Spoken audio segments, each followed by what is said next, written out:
Namaste to all my kutti lovely chellams. Welcome, suswagatam to Jolly Jolly Hindi class. In the video la kriya, that is verb. Simple, simple, simple, very simple.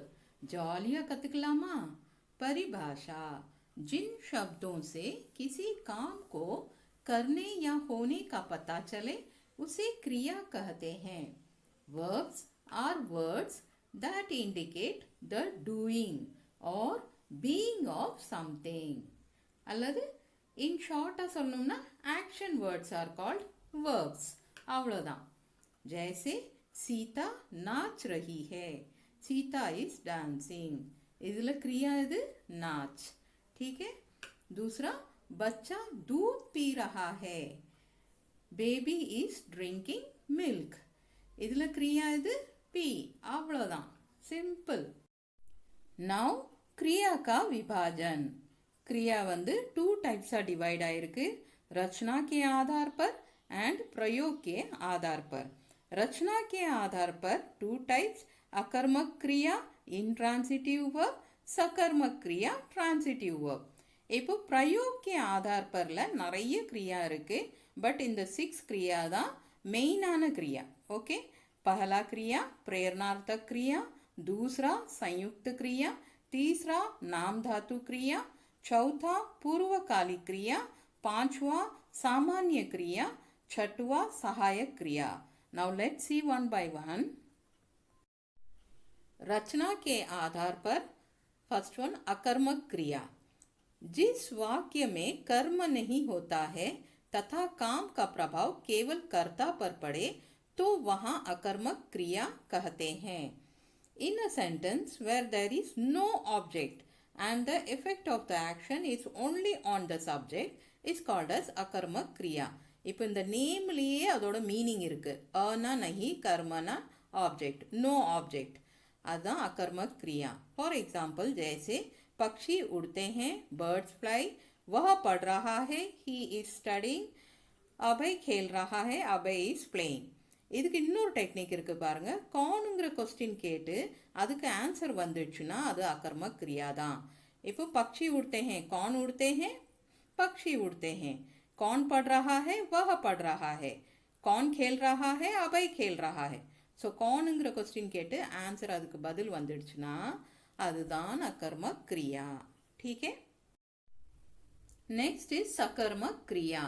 जिस वाक्य में कर्म होता है तथा काम का प्रभाव कर्ता के अलावा कर्म पर भी पड़ता है तो वहां सकर्मक क्रिया होती है. In a sentence where there is object and the effect of the action is on subject as well as the object, it is called as सकर्मक क्रिया. இப்போ இந்த வேர்ட்லயே மீனிங் இருக்கு. सकर्मकனா कर्म के साथ along with the object. जैसे पक्षी आकाश में उड़ते हैं, birds fly in the sky. वह पुस्तक पढ़ रहा है, he is reading the book. Abhay cricket खेल रहा है, अभय इज प्लेइंग क्रिकेट. இப்போ இதை ஐடென்டிஃபை பண்ணணும்னா கியாங்கிற கொஸ்டின் ரேஸ் பண்ணோம்னா அதுக்கு ஆன்சர் பதில் வந்துடுச்சுன்னா அதான் सकर्मक क्रिया.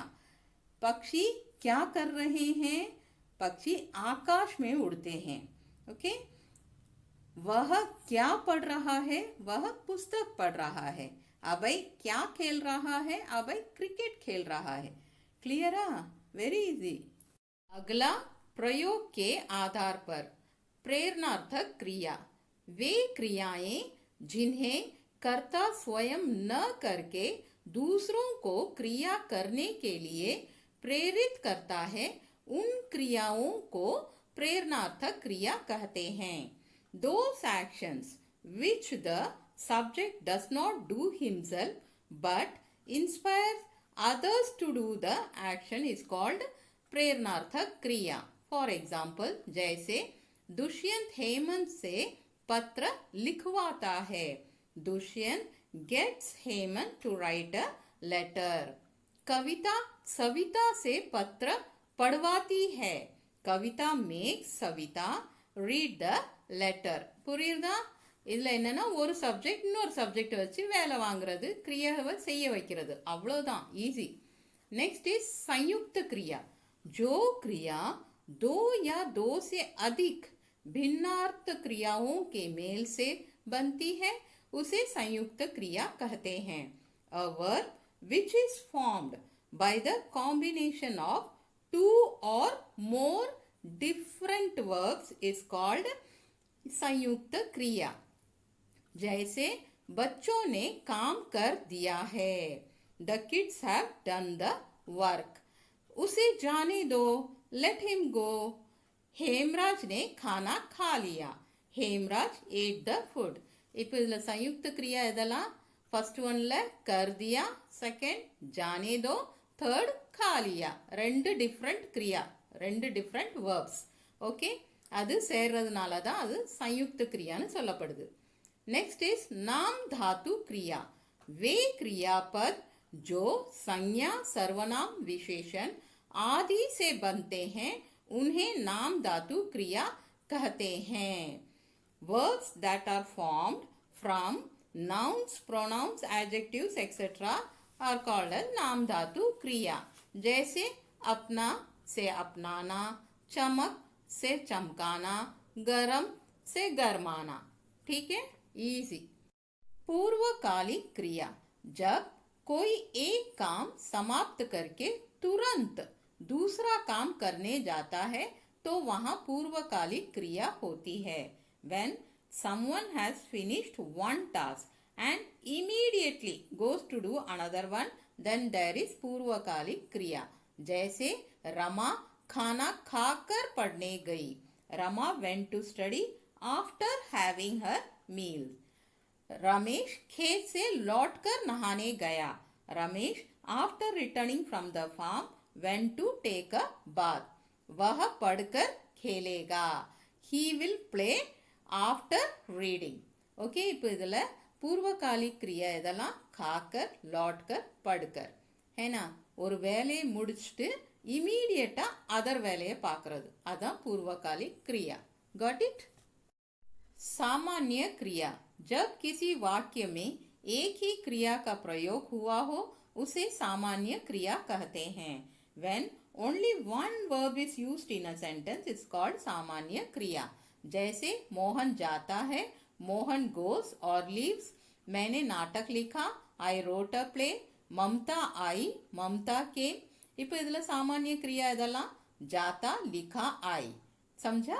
இதில் ஒரே ஒரு verb தான், only one क्रिया, जाता, लिखा, आई। Got it? Next is सहायक क्रिया।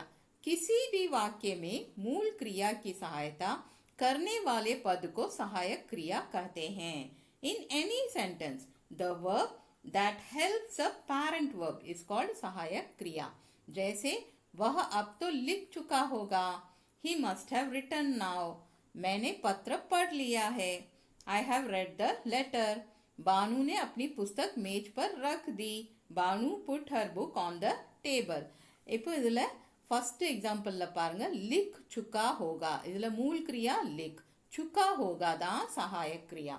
ठीक है, नेक्स्ट इधर पढ़ लिया है, पढ़ दा मूल क्रिया, लिया है सहायक क्रिया। नेक्स्ट लास्ट वन பாருங்க, रख दी, रख दा मूल क्रिया, दी सहायक क्रिया। அவ்வளோதான், easy, simple. Got it? Well, क्रिया நல்லா சூப்பரா புரிஞ்சிச்சா? Okay, hope you all understood. अच्छा, फिर मिलते हैं। बाय टू ऑल माय कुटी कुटी लवली चलम्स, टेक केयर।